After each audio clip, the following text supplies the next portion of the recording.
Welcome to this special edition of Lion Pride Sports as we continue our interview series. I'm Joe Remmett, and joining me today is men's lacrosse coach Jimmy Lang. Today, how are you doing, Coach? I'm good. How are you? I'm good. What got you interested in the sport of lacrosse? So, just to start off. Yeah, so I'm born and raised here in St. Louis area. Was a multi-sport athlete my whole life, and played baseball predominantly in the spring growing up. Went to high school, soccer, basketball, and kind of decided I wanted to try something different than baseball. So I went with lacrosse freshman year, spring of high school, and fell in love with it right away. All right. You said you played baseball. What other sports? So you obviously said you also played basketball. Did you play any other sports, or were you just? So high school, I was soccer, basketball, lacrosse. Then growing up, played hockey. Kind of dabbled in a little bit of everything, really. Dabbled in a little bit of everything. That's always good. After your high school career, you went to DeSmet Jesuit here in St. Louis. What led you to come play here at Lindenwood? I had multiple offers, some on the East Coast, and then here at Lindenwood, obviously. And it's a funny story. I had kind of committed elsewhere, but then there was a coaching change right before I was going to sign my NLI. So, wasn't sure who the coach was going to be. There was a lot of unknowns. So I reached back out to Coach Derek Schaub here, who was the lacrosse coach at the time and head men's golf coach here, and told him I would, like to accept his offer here. And now, 15 years later, here I am, still here at Lindenwood University. And what year did you come here to actually start playing? So I was here fall of 2003. Okay. Played spring 2004, which is only the second ever season that there was a men's lacrosse team here at Lindenwood. Wow. Played spring 04, 5, 6, and 7, and graduated. Okay. And obviously, you've been here since probably the beginning of the program. How has it changed since moving from club to Division II? Because that's a big jump. Yeah, it is a big jump.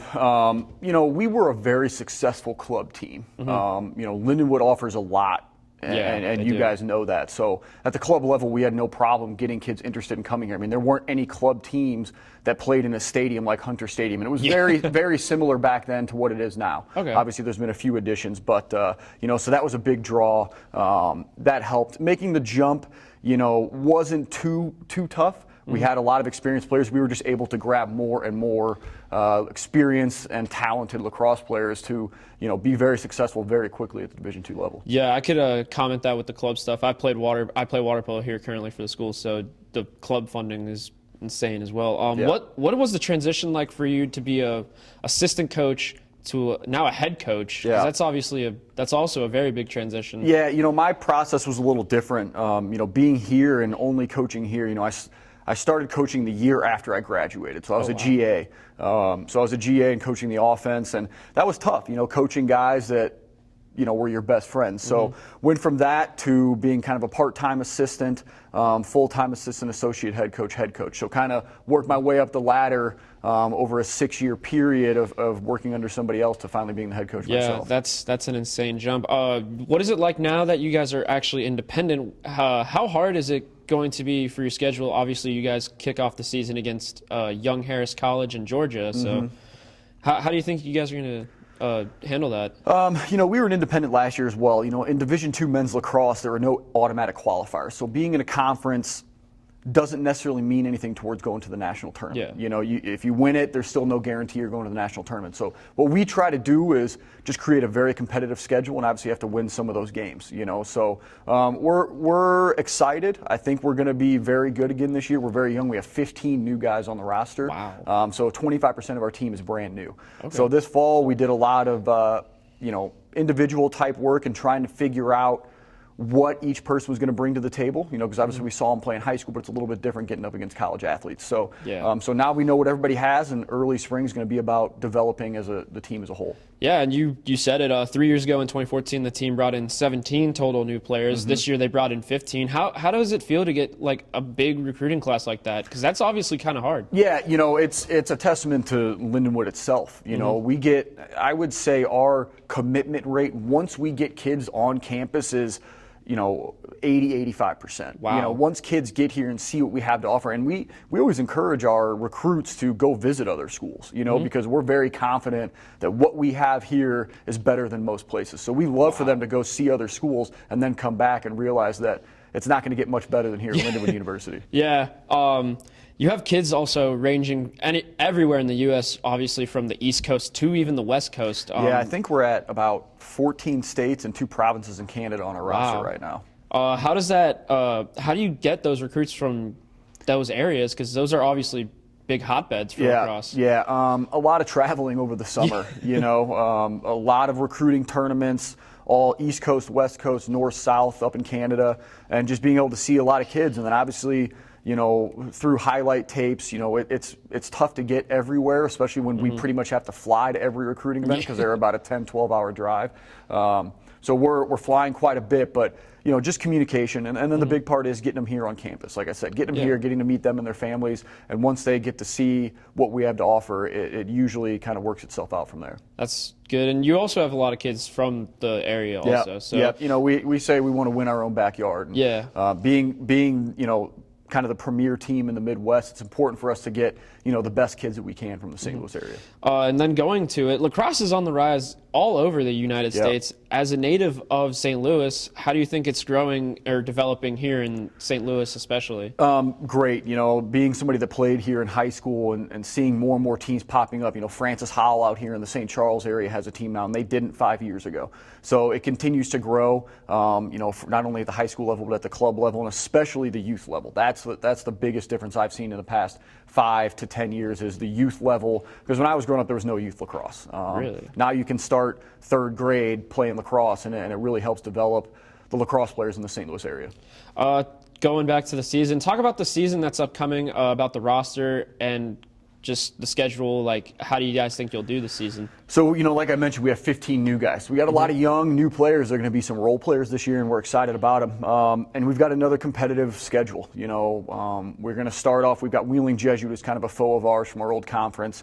Limestone here, who's defending national champion, #1 team in the nation, on March 10th. And right after that, we hit the road and play, you know, a top 15 program in St. Leo. The Lions also, so we're going to see who the better Lions are that day. And then we've got Tampa, who's going to be, you know, we beat them last year at home when they were #4 in the nation. They're going to be a top 5 program again. And then we're going to finish up out at Belmont Abbey, who's most likely going to be a top 5 program. So we are scheduling competitive because, you know, how we look at it is if you're going to win a national championship, you're going to have to beat the best at some point. So there's no point in trying to get there with an easy schedule. You got to test yourself early. Exactly, you got to test yourself. And what's like the farthest distance you travel? Obviously, you travel all over. So we put a lot of hours in on the bus. You know, I would say this year it'll probably be down to Florida. You know, heading down to Tampa. So that'll be the furthest, and then we finish up the last weekend of the regular season out of Belmont Abbey, which is just outside Charlotte. So we do quite a bit of travel, and obviously Georgia, like you said. You know, and then the closer trips are in Kansas City and Indianapolis. Awesome. And obviously, you guys, hopefully you guys are going to have a great year. You guys were a top 10 team at one point last year. Do you guys hope to repeat that this year and maybe even crack top 5? Yeah, absolutely. I mean, we were top 5 for a few weeks last year. Yeah, we were #4 in the nation for a little bit, and we hope to get back there. You know, we beat the #4 team and took the defending national champs last year to overtime. So, you know, we lost a few key players. The biggest thing is just coming together as one, and we're still very, very talented, possibly more talented than last year. So it's just coming together. We're excited. You know, we'll be doing a lot of film in January, a lot of film on ourselves from practice and finding what players fit best together, certain roles for individuals, and we're going to put everybody in a position to succeed. What's one of the team's strongest abilities as a team? Like, obviously, you have the defense and the attacking. Like, what do you think? Or do you guys just think you're an all-around, like, perfect team? We're all around very good. I mean, we lost an All-American defenseman from last year, but we returned every other defenseman. And we kind of had 4 starters last year. We had 2 guys that kind of rotated starts. So essentially, we returned all 3 of our base defensemen and our starting goalie.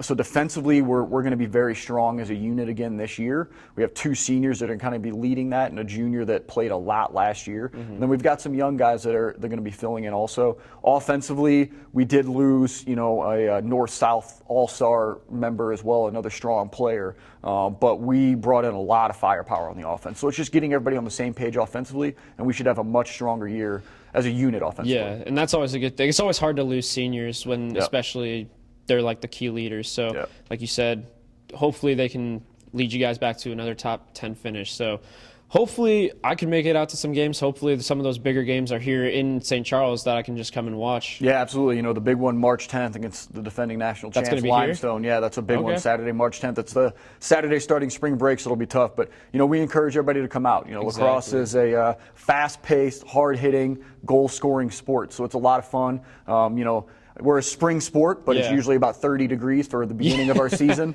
But, especially in March and April when it's nice out, we encourage everybody to come. And I hope to make it out for some games. Thank you again for coming on the show, so that way we could learn more about the sport. Yeah, absolutely. Thank you very much. All right, and that's going to be it for this edition of Lion Pride Sports. Once again, for Coach Jimmy Lang, I'm Joe Remmett. Tune in next time as we continue our interview series.